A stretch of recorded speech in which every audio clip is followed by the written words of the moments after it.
Marshal Kane stood in the center of Main Street with his gun already drawn, smoke curling from the barrel like a ghost refusing to leave. Another body lay crumpled in the dust at his feet. The third one this month. The townspeople of Redemption lined the wooden sidewalks, watching in silence. They didn't cheer anymore. They used to, back when Kane first pinned on the badge 8 years ago. Back when every dead outlaw felt like salvation.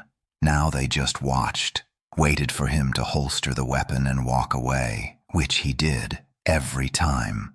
Kane was the fastest gun in 3 territories. Everyone knew it. The outlaws knew it too, which is why most of them rode around Redemption instead of through it. The ones who didn't believe the stories ended up proving them true. Kane never missed, never hesitated, never showed mercy to men who'd shown none to others. He'd cleaned this town from a nest of killers and thieves, turned it into a place where women could walk at night and merchants could sleep without a shotgun under the bed. They respected him for that. They also feared him, because a man who could kill that easily, that cleanly, without a flicker of doubt in his eyes, that kind of man had something missing inside. Nobody in Redemption knew where Kane came from. He didn't drink at the saloon, didn't laugh at jokes, didn't court any of the women who tried. He lived alone in a room behind the marshal's office, and the only personal item anyone had ever seen in there was a Bible he never opened. When people asked about his past, he'd say he came from the East and leave it at that. After a while, they stopped asking. A man's past was his own business out here, especially if he wore a badge and kept the peace. Then one Tuesday morning in late September, a stranger rode into town. He came in slow, on a tired gray horse that had seen better years. The man himself looked about 60, maybe older. Dust covered his clothes. His hat was weathered, brim bent from too many rainstorms.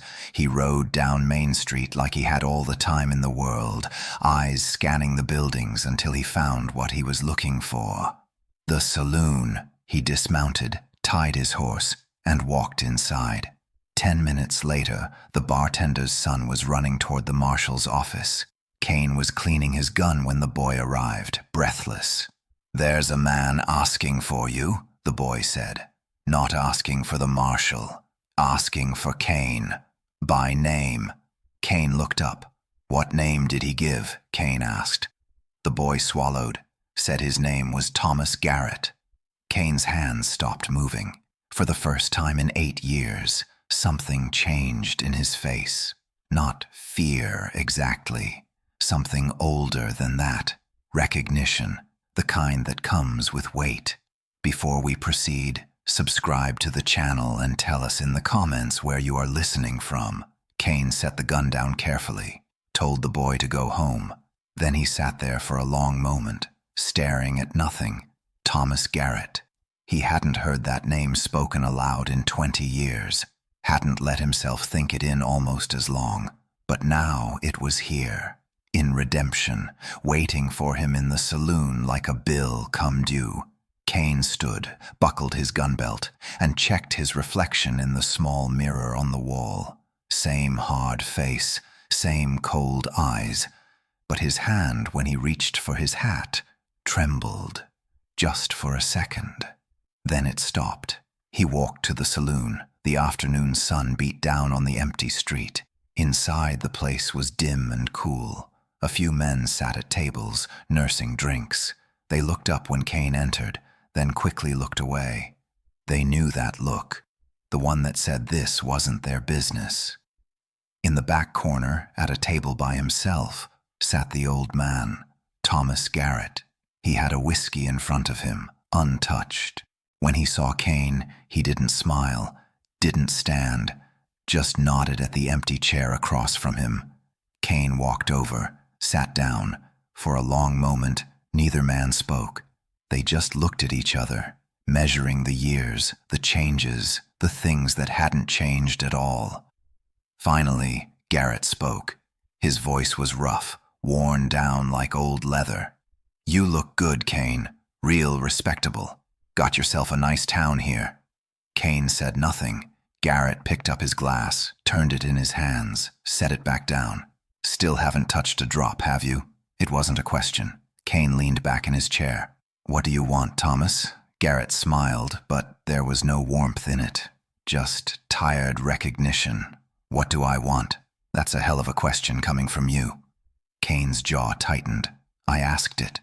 Garrett nodded slowly. All right then. I want you to tell these people who you really are. I want you to tell them about Silver Creek, about the girl, about what you did before you became their hero. Kane's hand moved toward his gun, then stopped. Garrett noticed. Easy, son. I'm not here to draw on you. We both know how that would end. Kane's voice came out low. You don't know anything about me anymore. Garrett leaned forward. His eyes were clear despite his age, sharp. I know you ran.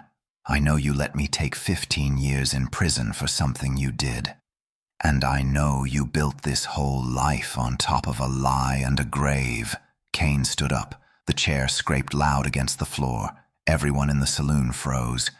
But Garrett didn't flinch. He just sat there, looking up at the marshal with something like pity. Sit down, Kane. We're not done talking, not by a long shot. Kane walked into the saloon just after noon. The place went quiet the way it always did when he entered, but this time felt different. At a corner table sat Thomas Garrett, a half-empty glass of whiskey in front of him. The old man looked up, and something like relief crossed his weathered face. Kane pulled out the chair across from him and sat down without asking. For a long moment, neither man spoke. The bartender pretended to wipe down glasses. Two cowboys at the bar found reasons to leave. Been a long time, Jacob, Garrett said. He used Kane's real name, the one nobody in Redemption had ever heard. 20 years, Kane replied. Garrett nodded slowly. His hands rested on the table, spotted with age, the knuckles swollen. You look good, clean, respectable. He said the last word like it tasted bitter. Kane didn't respond. He studied the man across from him, trying to match this gray-haired stranger with the memory of Thomas Garrett. The Garrett he remembered had been broad-shouldered and quick to laugh. This version looked hollowed out, like something had been scooped from inside him and never replaced. You know why I'm here, Garrett said. I can guess. Silver Creek. The name hit Kane like a fist. He kept his face neutral, but his jaw tightened. That was a lifetime ago. For you, maybe. I spent 15 years in Yuma thinking about it every single day. Garrett leaned forward. You remember Ann Porter? Kane's hand moved to his gun without thinking. Not to draw, just to touch it. To feel something solid. I remember. 19 years old, working her father's bank to help pay for her sister's medicine. Garrett's voice stayed level, but his eyes burned. One bullet, right through the heart. She died on that floor while we ran. We were getting shot at, Kane said. It was chaos. The sheriff's men came in shooting. Anyone could have. It was you. The words landed flat and final. Kane felt the saloon shrink around him. Somewhere outside, a horse whinnied. A dog barked. Normal sounds in a world that suddenly felt anything but. You're remembering it wrong, Kane said. Prison does that. Twists things. Garrett reached into his coat. Kane's hand went to his gun for real this time, but the old man just pulled out a folded piece of paper. He smoothed it on the table between them. Martin Seaver. He was the head teller that day. 73 years old now, living in Tucson. I visited him last month. Garrett tapped the paper. He saw everything. Said the sheriff's men were still outside when the shot happened. Said it was one of us. Said it was the young one with the dark hair and the fancy draw. That was you, Jacob. We both know it. Kane stared at the paper without picking it up. His mind raced back to that day. The bank, the yelling, Ann Porter behind the counter, her hands up, her face pale, the sound of horses outside, Garrett shouting to leave, to run, and then the memory came back sharp and clear, the way memories do when you've spent years trying to drown them. His gun in his hand, the panic rising in his chest, Ann moving toward the door to let them out, his finger on the trigger, the deafening crack of the shot, her falling. "I gave the order," Garrett said quietly. "I planned the job. I picked that bank. But you pulled the trigger, and I went to prison for murder while you disappeared." He leaned back in his chair. "I'm not here for revenge, son. I'm too old and too tired for that. I'm here to give you a choice." Kane forced himself to meet Garrett's eyes. "What choice?" "You can confess. Tell this town who you really are, what you really did. Turn in that badge you wear like it means something. Face what you ran from." Garrett paused. "Or you can draw on me. I'm old. My hands shake. You'll win. You'll kill me. And nobody here will question it. Just another outlaw the great Marshal Kane put down." The saloon felt airless. Kane's heart hammered against his ribs. "But if you do that," Garrett continued, "you'll know. Every time you pin on that badge, every time you look in the mirror, you'll know you're still the same coward who shot a girl and ran." Kane stood up so fast, his chair scraped loud against the floor. Every eye in the saloon locked on him. He looked down at Garrett, at this ghost from a past he'd tried to bury under 8 years of being the law. "I need time," Kane said. "You've got until dawn," Garrett replied. "I'll be in the street, waiting." Kane walked out into the sunlight. His hand, the one that never shook, trembled against his holster. Garrett didn't come to redemption for a showdown.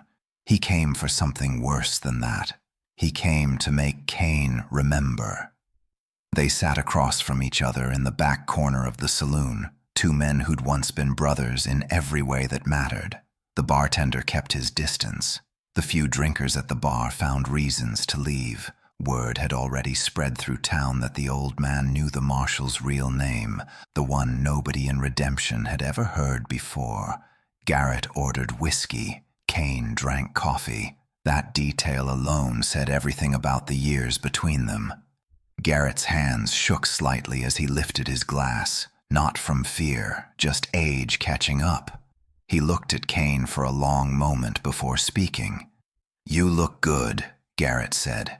"Clean, respectable, everything we never were." Kane didn't answer right away. He studied the man across from him, trying to match this weathered face with the one he remembered. Garrett had been strong once, quick with a gun and quicker with a plan. Now he looked tired, like a man who'd carried something heavy for too long. "I heard you did 15 years, Kane finally said. 16, actually. Got out last spring." Garrett finished his whiskey and poured another from the bottle the bartender had left. Plenty of time to think, to remember, to wonder why my partner ran and left me holding all the blame. "That's not how it happened." "Then tell me how it happened, Kane. Or should I call you Marshal?" Garrett's voice wasn't angry.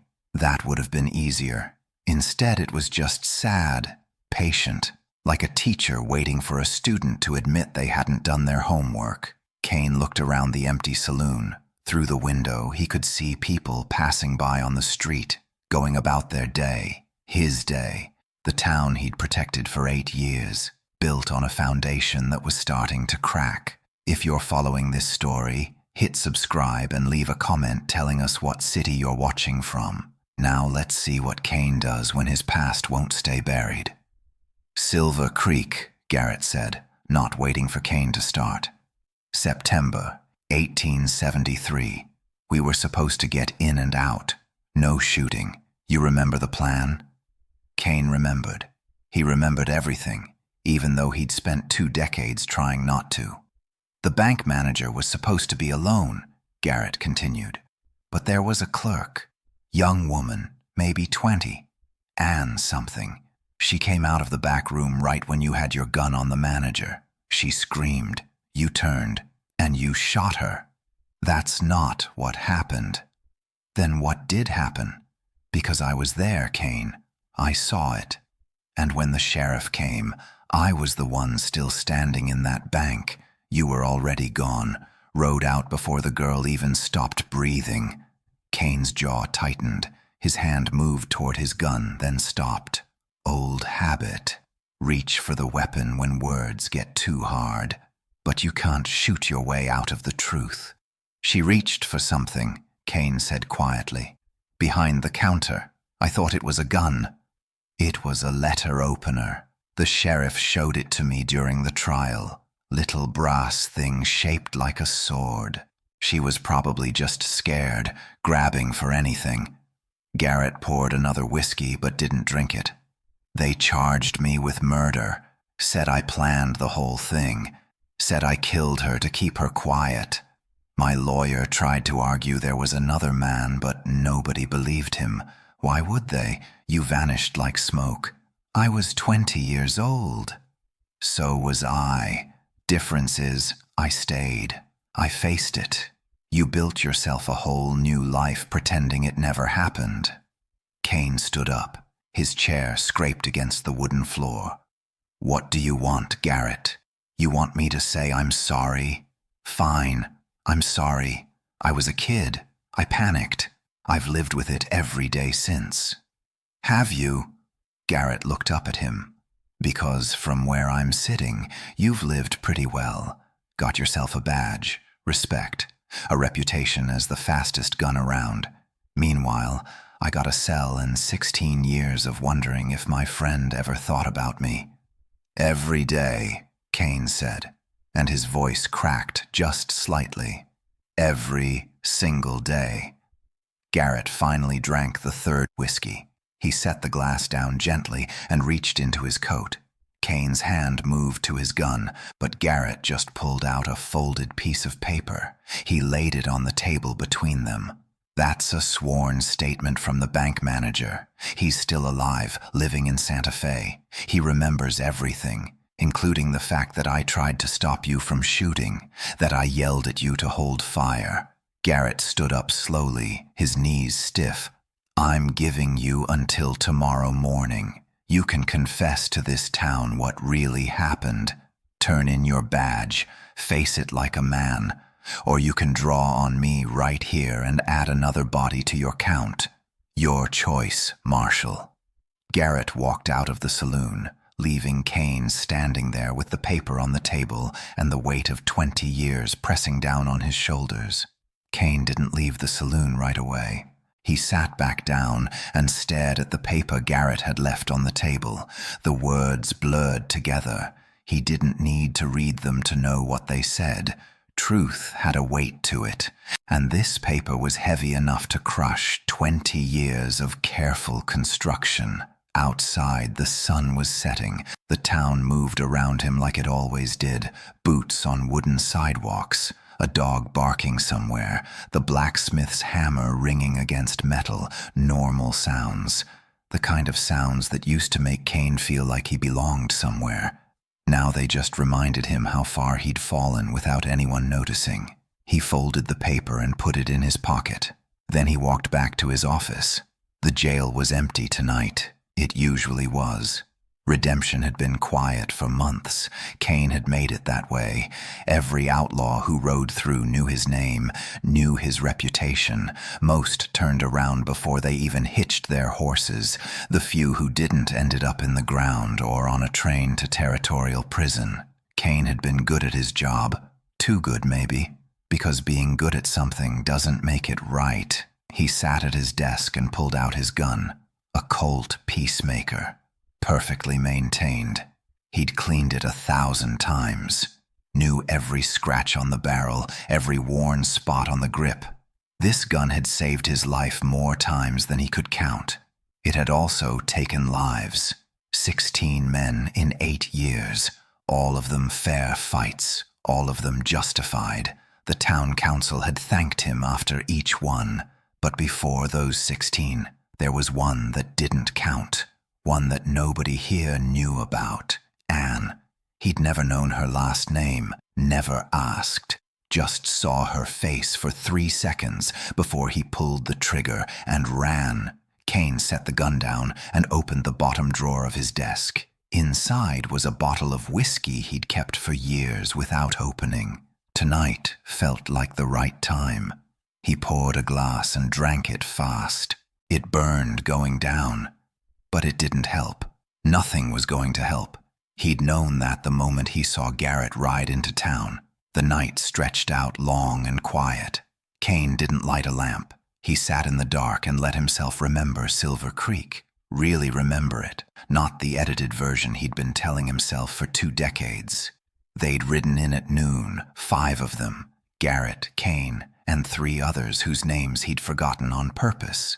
The plan was simple. Garrett would handle the manager. Kane would watch the door. The others would load the money. In and out in 5 minutes. No shooting. That was the rule. Garrett always said shooting brought more trouble than it was worth. But Anne came out of the back room. She wasn't supposed to be there. She saw Kane's gun and screamed. Not loud, just a sharp intake of breath and a small cry. Kane turned. She reached behind the counter. His finger was already on the trigger. 1 shot. Center mass. She fell. The manager started yelling. Garrett shouted at Kane to put the gun down. But Kane was already moving toward the door, already running. He took a horse that wasn't his and rode for 2 days straight. Changed his name in a town called Benson. Worked as a ranch hand for a year. Then a deputy position opened up in a place nobody had heard of. He took it. Turned out he was good at law work, good at shooting when it mattered, good at being someone else. Now Garrett was here, and the someone else was falling apart. Kane poured another glass but didn't drink it. He just looked at it, thought about how easy it would be to walk out to Main Street tomorrow and draw on Garrett. The old man's hands shook. Kane had seen it in the saloon. Age and hard prison years had taken his speed. Kane would win. Everyone would see Garrett draw first. Self-defense. Clean shoot. The paper in Kane's pocket would disappear. Life would go on. But Kane's hand was shaking now too, not from age, from something deeper, from knowing that if he killed Garrett, he'd be exactly what he'd spent 20 years pretending he wasn't. A coward, a murderer, a man who solved his problems by making them disappear. Dawn came slow. Kane hadn't slept. He stood up, legs stiff from sitting all night. He strapped on his gun out of habit, then stopped. He took it off and laid it on the desk. Then he walked out of the office and headed toward the church at the edge of town. Father Miguel was already awake, sweeping the steps. Kane asked for paper and an envelope. He wrote 4 sentences, sealed it, told the priest to open it at noon, no matter what. Then he walked to Main Street where Garrett was already waiting. Kane didn't leave the saloon right away. He stood there staring at that piece of paper on the table like it might catch fire if he looked hard enough. His hand reached for it twice before he finally picked it up. The words blurred together at first. Then they sharpened. Bank manager's statement. Santa Fe. Tried to stop the shooting. Every word was a nail in the coffin of the man he'd pretended to be. He folded the paper and put it in his vest pocket. Walked out into the afternoon sun. Main Street was busy. Kids running between the general store and the bakery. A wagon rolling past loaded with lumber. Normal life in a town that trusted him to keep it that way. He'd done that job well for 8 years. Never took a bribe, never looked the other way, never let a guilty man walk free. The irony tasted like copper in his mouth. That night, Kane sat in his office with the lamp turned low. His gun lay on the desk in front of him. He'd cleaned it earlier out of habit, even though he hadn't fired it in 3 days. The badge sat next to it, 5-pointed star, Marshal. He'd pinned it on the morning after he shot Dutch Malone in a fair draw outside the bank. The town council offered it to him right there in the street, and he'd taken it because he thought maybe wearing it would make him into the kind of man who deserved it. He kept thinking about Anne. That was her name, Anne Mercer. He'd learned it later, after he'd already run. Saw it in a newspaper 2 towns over. Local girl killed in bank robbery. He remembered her face for about 3 seconds before he shot her. Brown hair pulled back, white blouse with a small collar, eyes wide. She'd come through that door from the back room holding something, and he'd fired without thinking. 1 shot. Center mass. The way Garrett had taught him to shoot. Fast and sure. No hesitation. That's what kept you alive, Garrett always said. Hesitation gets you killed.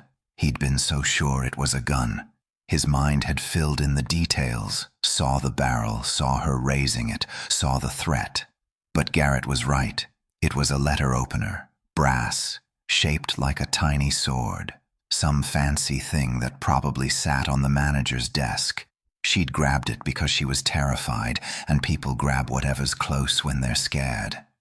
If you're following this story and wondering what happens when a man's past finally corners him, go ahead and hit that subscribe button.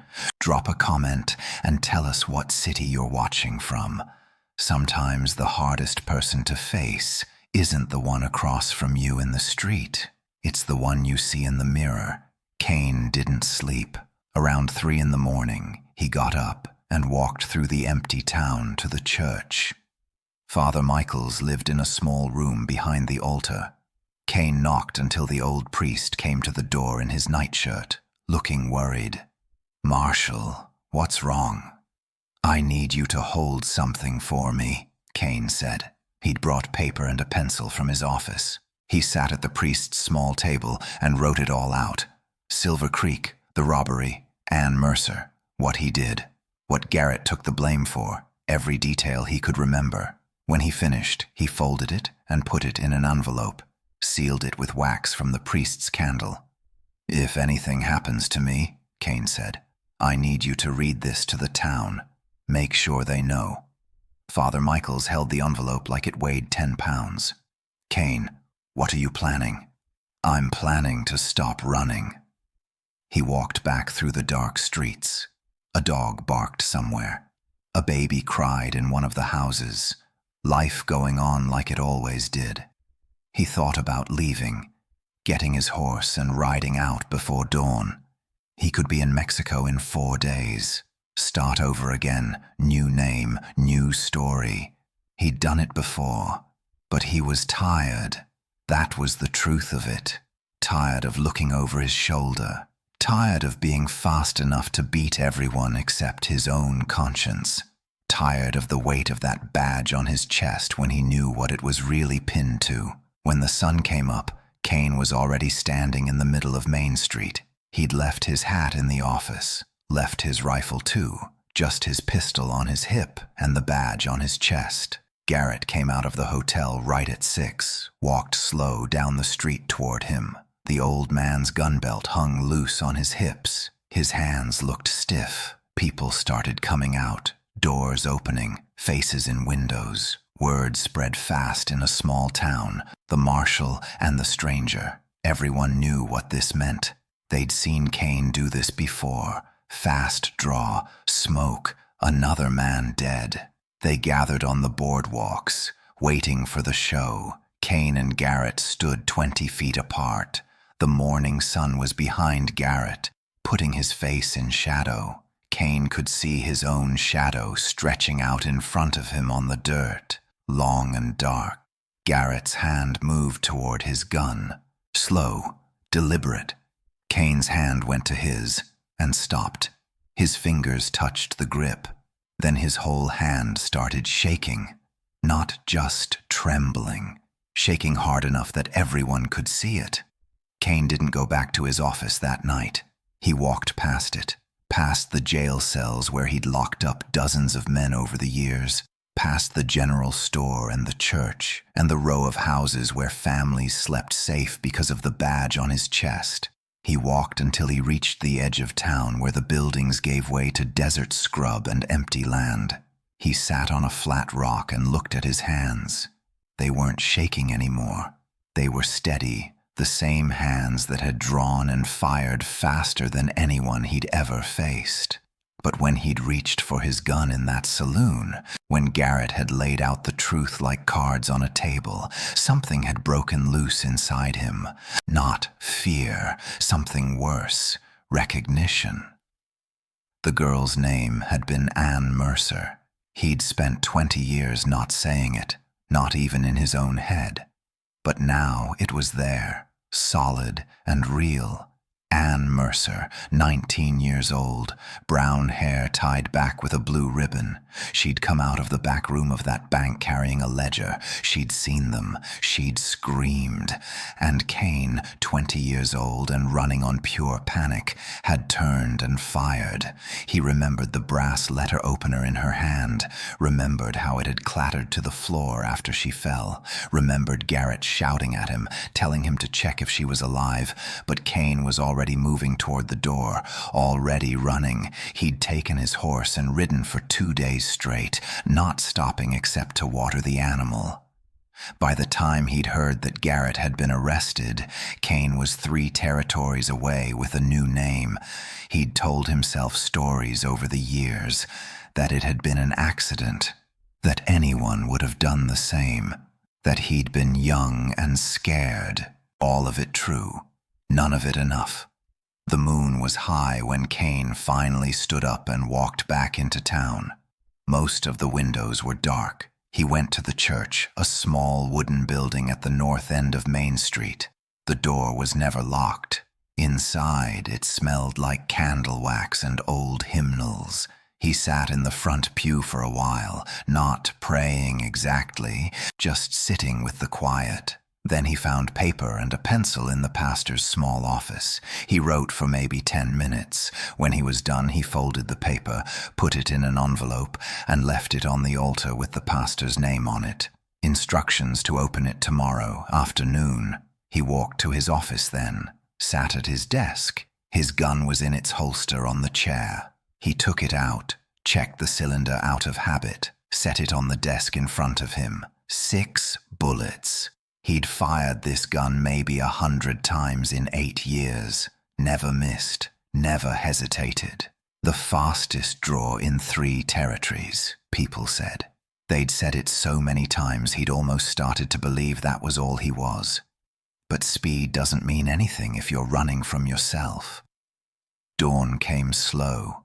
Kane watched the light change through his window, gray to orange to yellow. He heard the town waking up. Horses, voices, the sound of the general store opening, normal sounds. A normal day, except it wasn't. He strapped on his gun belt and walked outside. Garrett was already there, standing in the middle of Main Street, same spot where Kane had faced down a dozen men over the years. Garrett looked older in the morning light, tired. His gun was holstered, his hand hanging loose at his side. People started gathering. Word travels fast in a small town. The marshal and the stranger. Everyone knew something was about to happen. They lined the boardwalks, watching, waiting for the show they'd seen before. Kane walked until he was maybe 20 feet from Garrett, close enough to talk, close enough to draw. "I wrote it down," Kane said. "Everything that happened in Silver Creek, left it with the pastor. He'll read it to the town after this is done." Garrett nodded slowly. He didn't look surprised. "You could have just told them yourself." "I know." Kane's hand moved toward his gun, not fast, just resting near it. And then he felt it again. The tremor, not in his hand this time, deeper, in his chest, in his throat. He looked at Garrett, really looked at him. An old man who'd spent 16 years in prison for something Kane had done. An old man who'd come all this way not for revenge, but for something simpler. Truth. Kane's hand dropped away from his gun. He reached up instead and unpinned his badge. The metal was warm from the morning sun. He held it for a moment, feeling its weight, then let it fall. It hit the dirt street with a soft thud. The crowd went silent. Garrett didn't move. He just stood there, looking at the badge in the dirt like it was something he'd lost a long time ago and finally found again. "You think that fixes it?" someone shouted from the crowd. Kane didn't turn to see who. "You think dropping a piece of metal makes you clean?" Kane kept his eyes on Garrett. "No, it doesn't fix anything." "Then what's the point?" another voice called out, this one angrier. "You gonna run again?" Garrett finally spoke. His voice was quiet, but it carried. "He's not running." He looked at Kane. "Are you?" Kane shook his head. "I'm not running. I'm done running." The old man took a step forward, then another. He stopped a few feet from Kane, close enough that Kane could see the lines around his eyes, the gray in his beard, the way his shoulders sagged like he'd been carrying something heavy for too long. "I didn't come here to watch you throw away your badge," Garrett said. "I came here to see if you'd become the man you were pretending to be, or if you were still the scared kid who pulled that trigger." Kane felt something crack inside him, not breaking, more like something that had been frozen for 20 years finally starting to thaw. "I was that kid. I am that kid. I've been him every single day since Silver Creek." "Then why the badge? Why the law?" "Because I thought if I saved enough people, it would balance out. I thought if I was fast enough, good enough, it would erase her." Kane's voice caught. He didn't try to hide it. But it didn't. It never did. Garrett reached out and put a hand on Kane's shoulder. The crowd was dead silent now. Nobody moved. Nobody even seemed to breathe. "I forgave you a long time ago," Garrett said. "Took me about 5 years in that cell to do it. Another 10 to mean it. I didn't ride all this way to make you hurt. I rode here because I needed to know if you'd ever forgive yourself." Kane felt his throat tighten. "I don't know if I can." "Then you're still in prison, son. Just a different kind." Garrett let his hand drop. He turned and walked toward his horse, tied up outside the saloon. The crowd parted for him. Nobody said a word. He climbed into the saddle slow, like every movement hurt. Then he looked back at Kane one last time. "The trembling," Garrett said. "That's not fear of dying. That's your body trying to tell you something your head won't listen to. You can't outdraw the truth, Kane. Nobody can." He turned his horse and rode down Main Street. The sound of hooves on dirt was the only sound in the whole town. Kane watched him go until he was just a shape in the distance, then nothing at all. Kane bent down and picked up his badge. The metal was covered in dust. He wiped it clean with his thumb, then looked at it. 8 years he'd worn this. 8 years of being the fastest, the best, the law, and all of it built on a lie. He turned to face the crowd. They were all still there, watching him, waiting to see what he'd do next. Some looked angry, some looked confused. A few looked like they might understand. "Her name was Ann Mercer," Kane said. His voice was steady now, clear.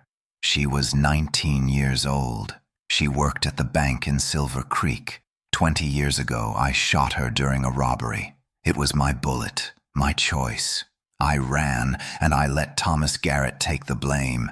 He spent 16 years in prison for what I did." Nobody spoke. The silence was thick, heavy, but Kane kept going. "I became a marshal because I thought I could outrun it.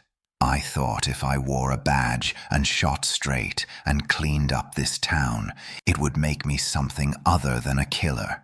But it didn't. I'm still the man who killed Ann Mercer. The badge didn't change that." He held it up so everyone could see. "I'm leaving this with the pastor. If there's law coming for me, I'll face it. If any of you want justice, I won't run from it. But I won't wear this anymore. I don't deserve it." He walked through the crowd. They moved aside, creating a path. Nobody tried to stop him. Nobody said anything. He went to the church, left the badge on the altar next to the letter he'd written.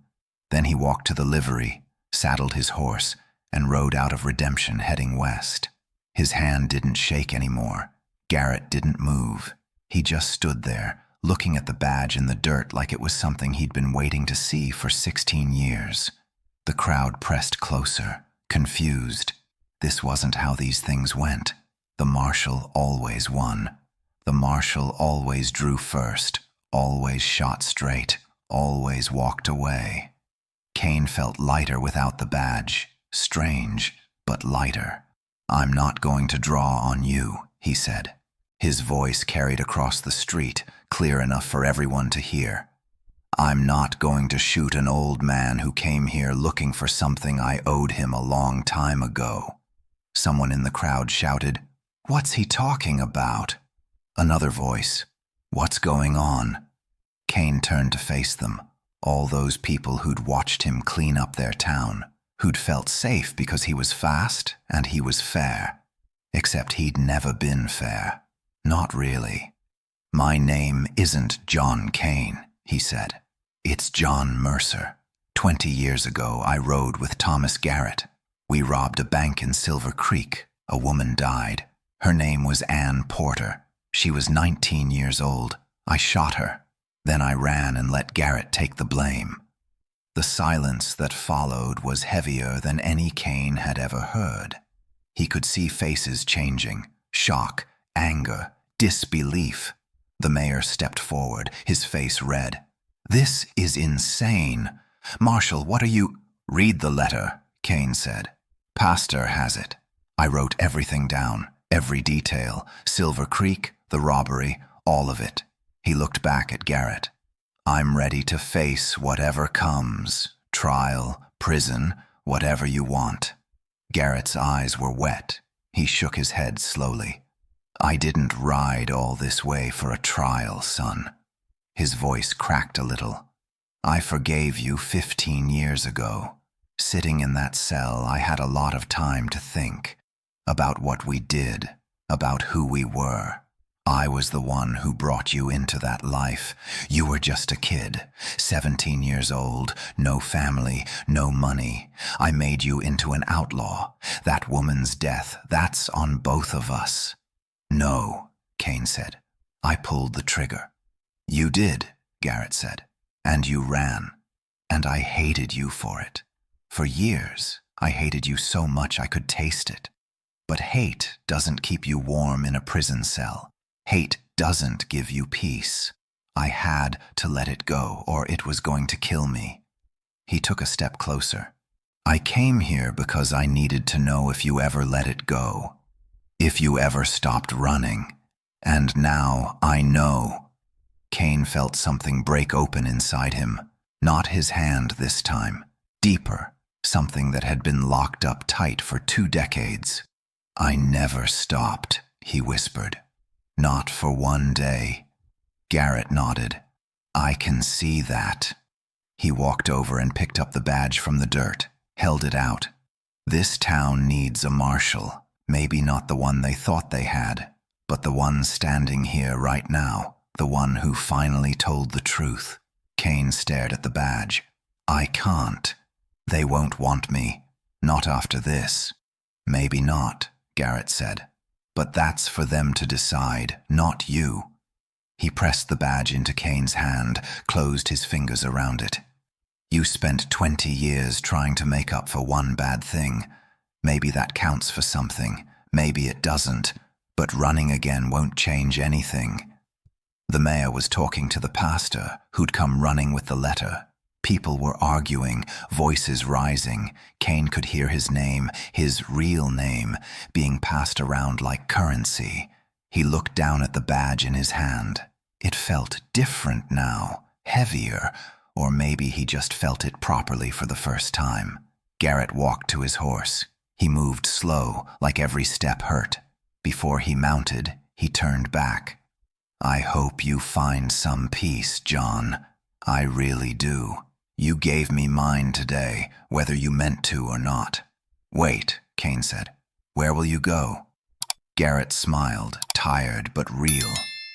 Somewhere quiet. Somewhere I can sit on a porch and not think about the past every damn minute. He climbed onto his horse with effort. Goodbye, son.